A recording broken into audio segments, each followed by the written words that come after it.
So Tim, 3 wins in a row, 10 goals scored and just a 1 conceded. You must be really happy with the team's work over the last couple of weeks. Yeah, obviously getting 3 wins is the most important thing, so that's been pleasing. Again, as you said, they're scoring 10 goals. I suppose if you add in the 𝗕𝗏𝗃 Rovers game, it's 12 goals in the last 4 games, which is really good. We've got to try and keep that going now. We've a tough Dublin derby on Friday, and it's one that we want to try and go and win.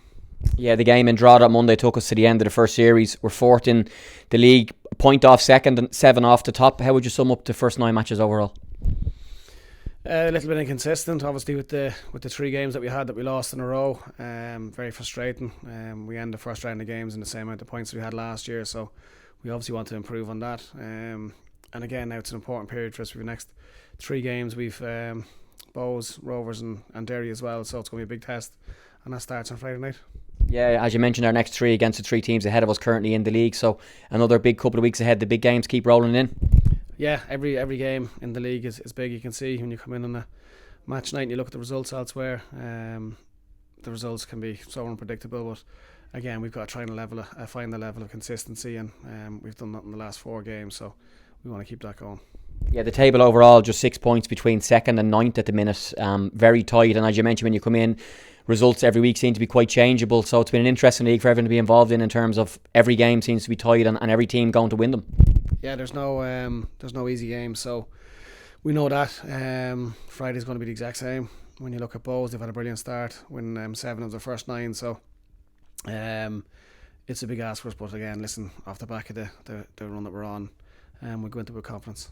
Yeah, you mentioned Bohs, they lost to 𝗕𝗏𝗃 Rovers, then went and won at the Royal McBride Brandywell against Derry.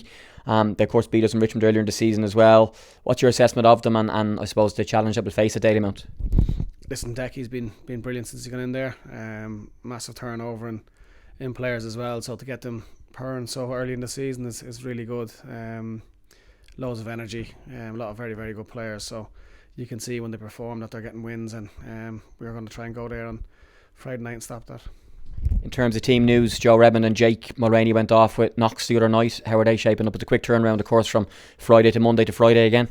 Yeah, listen, we're just monitoring now, and we'll see how they are. Joe might struggle for Friday. Jakey didn't train today, but he feels okay, so we'll see how he is tomorrow, and we'll go from there. And just lastly, another sellout at Dalymount, 450 away fans. We'd have sold at least double that if we could have got more tickets. How much yourself and the lads enjoying playing in these brilliant atmospheres every week, and particularly in the derbies? How do they add to them from a coaching and a playing point of view? Yeah, they're the games you want to play in.